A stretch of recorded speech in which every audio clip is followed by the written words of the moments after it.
My first sell that I want to put out there is Chase Brown.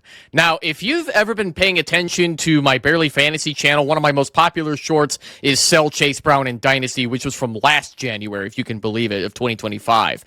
Chase Brown is a running back with too much risk that I don't like having to bank on. The vast majority of his value comes from red zone opportunities, which he doesn't see a lot of because the Bengals offense sucked last year, and I don't think it's going to get much better, being that the Bengals have not shown a lot of interest yet in fixing their offensive line and catching checkdown passes from Joe Burrow and getting nowhere after the catch.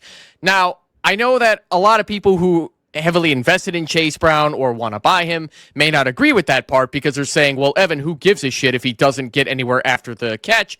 It's the fact that he's catching the football that gets you that sweet PPR point every time he does that. And you'd be right to say that. Now, that being said, I've preached this a million times.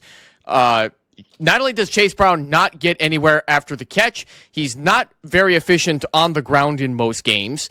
And he is not a good pass blocker. They have to go with somebody like a Samaje Perine to be in on downs where that Joe Burrow needs a little extra protection thanks to his terrible offensive line. Chase Brown's an awful blocker.